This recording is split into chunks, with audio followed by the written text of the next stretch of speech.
سبيل الدموع سبيل مريح تنهدى يا صاحي. Tak bagi faridah. Jadi satu masalah bahawa ni disebut dulunya istighna istiqam. Mana istighna terkayanya Allah daripada segala makhluk. Makna iftiqar berhajat semua makhluk kepada Allah. Jadi sifat 20 bagi dua. Iftiqar istighna setelah dibagi 4 bahagian, iaitu sifat nafsiyah, sifat salbiyah, sifat ma'ani dan juga sifat ma'nawiyah. Dan 4 terbahagi 2. Istighna terkaya Allah daripada makhluk. Iftiqar makna berhajat makhluk kepada Allah.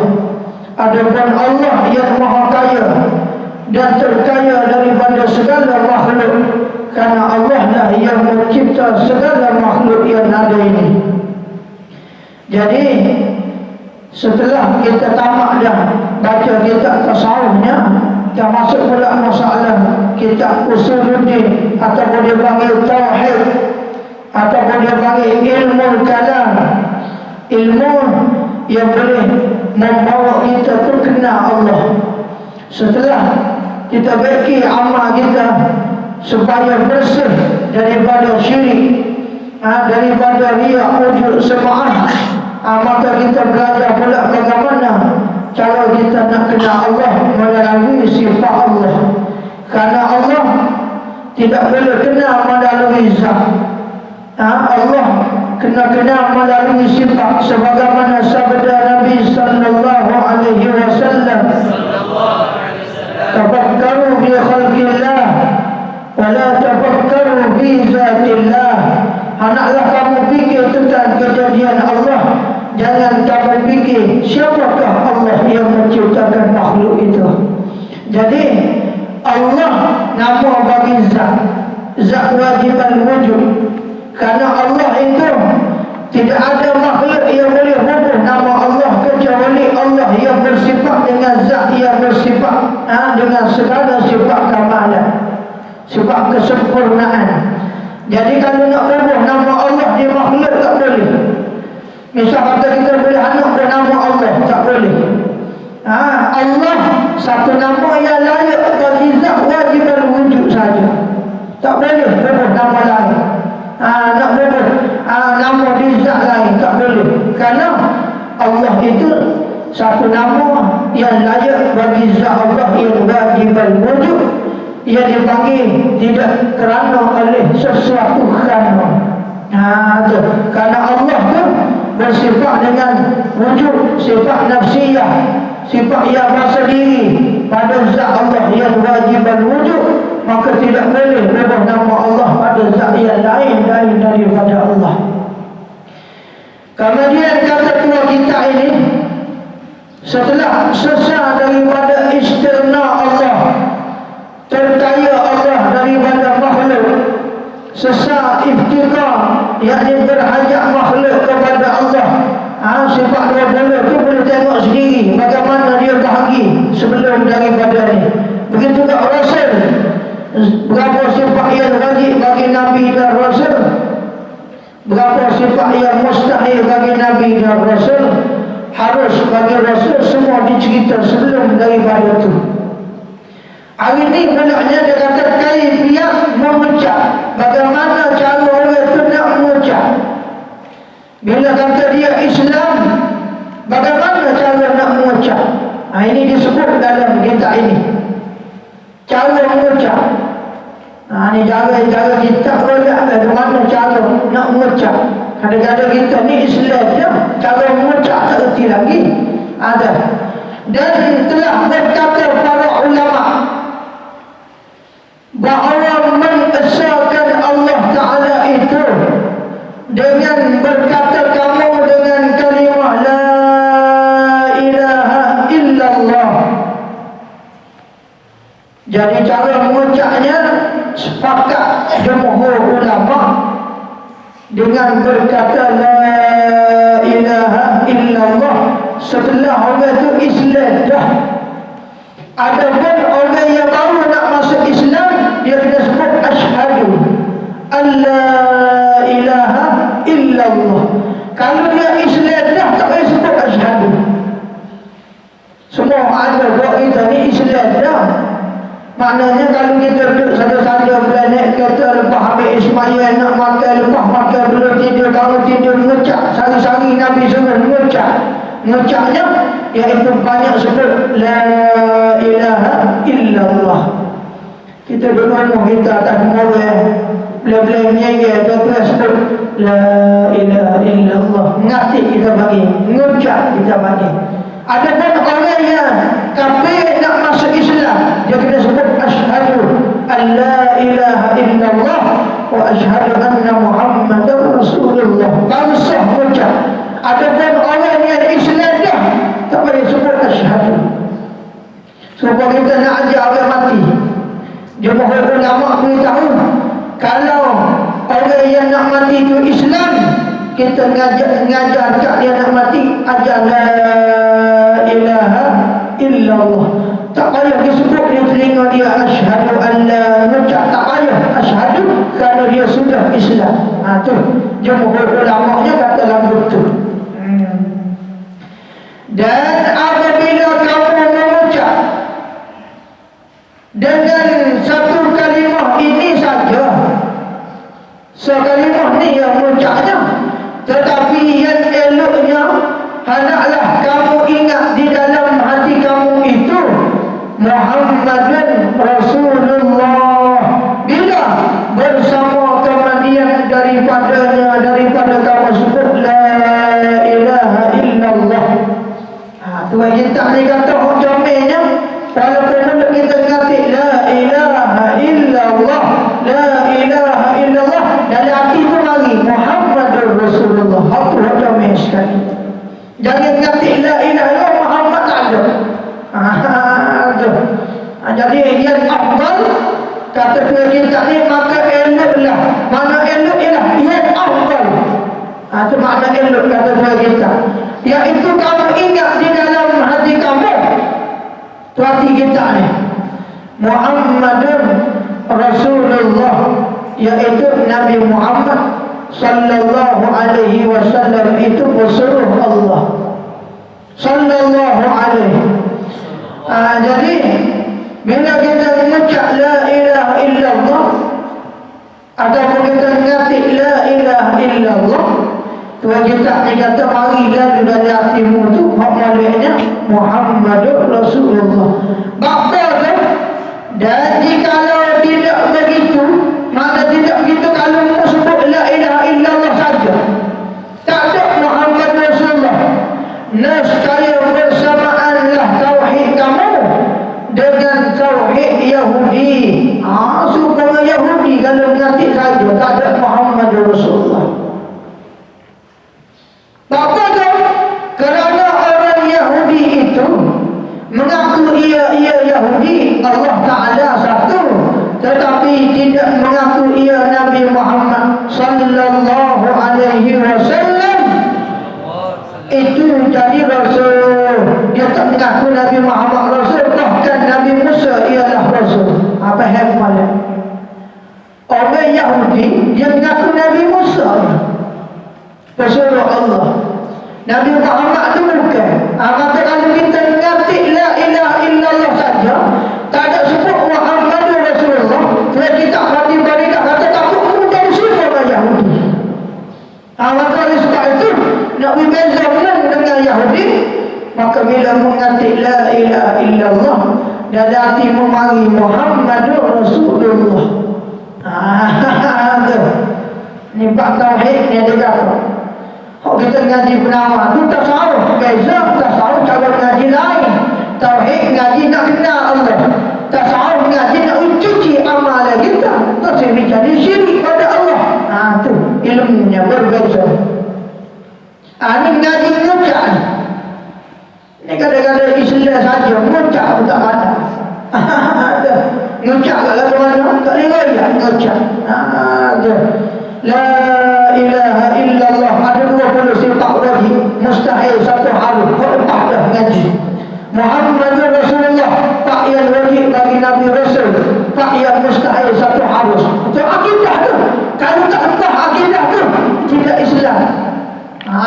Tu kena faham molek masalah akidah supaya kita tidak syirik dan supaya kita mengesahkan Allah kata Tuhan kita ni.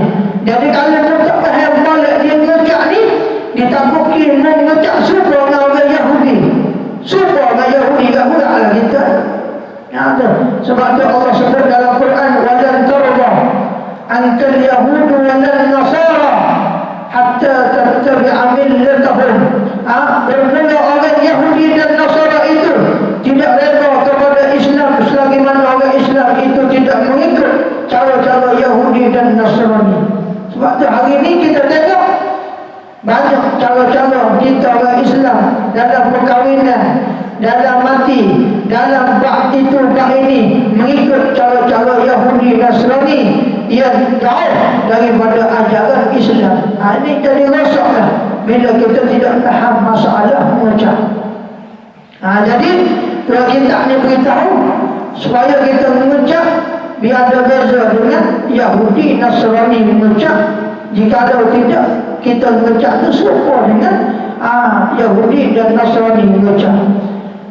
Dan diterima apa yang dibawa oleh Rasul.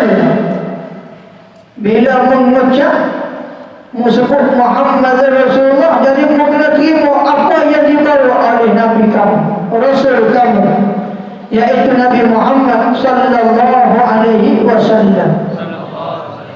Jadi kalau kita Islam, apa yang Nabi raya, hak Rasul raya, kita kena terima semua, barulah sah orang itu jadi Islam.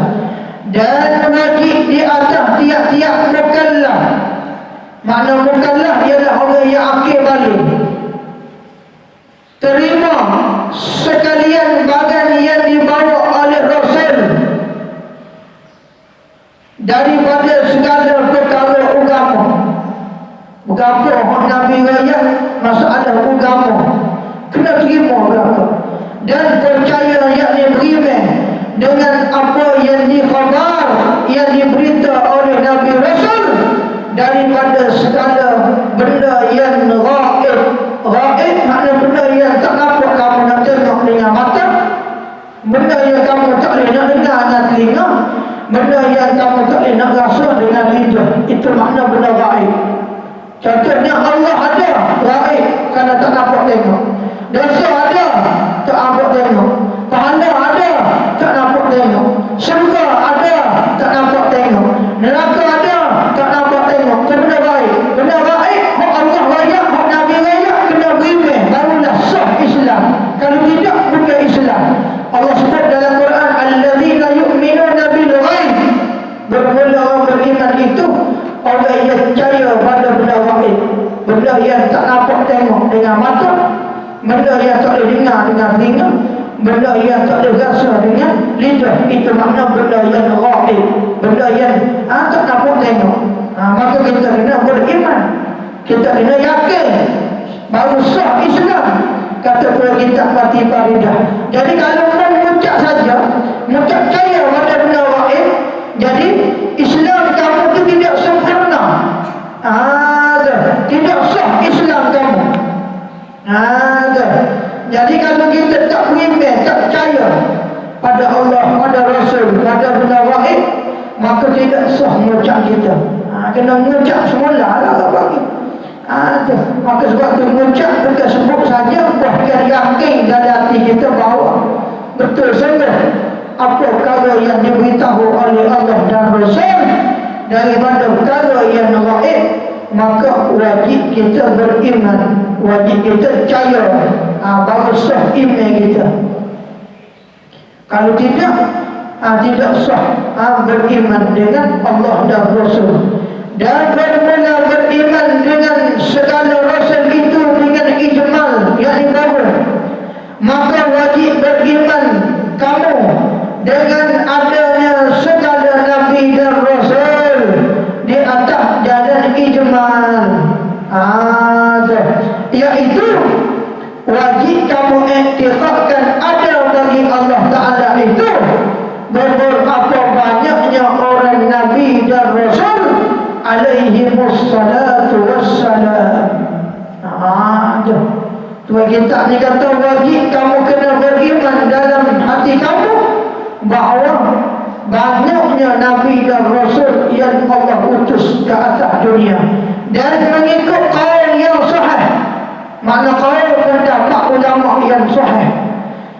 dihinggakan banyak mereka itu Nabi dan Rasul dengan bilangan yang tertentu, seperti dikatakan oleh para ulama bahawa anbiya yakni nabi-nabi itu 124,000 orang nabi.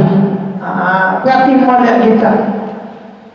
Jadi ulama banyak dari kita ni nabi ni ada 124,000 orang semua dikata. Dan yang jadi rasul daripada 124,000 orang tadi, hak jadi rasul yang selama mana? 313 orang. Ini pendapat yang paling sahih. Yang jadi rasul 313.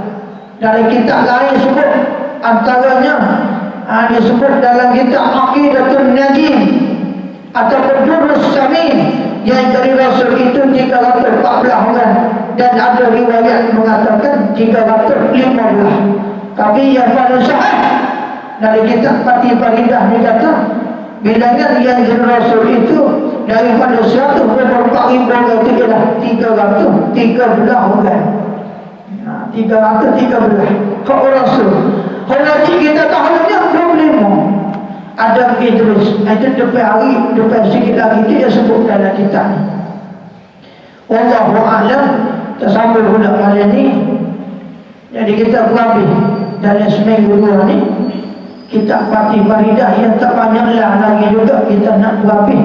InsyaAllah puasa ni kita baca kitab baru iaitu Wisyahul Abrah yang baru yang kita baca belum ada ni. Jadi kesimpulannya cara mengucapnya kata kepada kitab Fatih Faridah nak sebenar mengucap mulut baru Islam semua ialah kamu kena yakin dengan Allah dan dengan segala para Nabi dan Rasul, lebih lagi Nabi kita Muhammad sallallahu alaihi wasallam. Apa yang Nabi raya, hak Nabi sebut daripada perkara yang gaib, hak kita tak nampak tengok, wajib kita kena beriman dekat semua. Baru sahlah Islam kita tu. Bismillahirrahmanirrahim. Alhamdulillahirabbil alamin. Allahumma salli wa sallim ala sayyidina Muhammadin wa ala alihi wa sahbihi ajma'in. ربنا ظلمنا أنفسنا وإن لم تغفر لنا وترحمنا لنكونن من الخاسرين. ربنا وتب علينا إنك أنت التواب الرحيم. اللهم أعنا على ذكرك وشكرك وحسن عبادتك. اللهم بارك لنا في شعبان وبلغنا رمضان. اللهم إنا نعوذ بك من البرص والجنون والجزام ومن سيء الأسقام. Ya Allah, ya Tuhan kami, lindungi kami daripada penyakit sampah, penyakit kusta, penyakit gila, daripada segala penyakit roh bahaya zahir dan batin. Dan bagi kami, jauhkan pada kami, ya Allah. Ya Allah, ya Tuhan kami, berkat kami hidup di bulan Sya'ban dan panjangkan umur kami biar selamat bertemu dengan bulan Ramadan, dapat puasa sebulan dengan sihat, dapat bertarawih, beramal sepanjang bulan Ramadan nanti dengan sihat dan afiah, ya Allah. برحمتك يا أرحم الراحمين. اللهم أحينا بحياة العلماء وأمتنا بموت الشهداء واحشرنا في زمرة الأولياء وأدخلنا الجنة مع الأنبياء عليهم السلام بغير حساب ولا عتاب ولا عذاب ولا فتنة ولا حول ولا قوة إلا بالله العلي العظيم. وصلى الله على سيدنا محمد وعلى آله وصحبه وسلم. ربنا آتنا في الدنيا حسنة وفي الآخرة حسنة وقنا عذاب النار وقنا عذاب النار. مولانا يا كريم دعوهم فيها سبحانك اللهم وتحيتهم فيها سلام.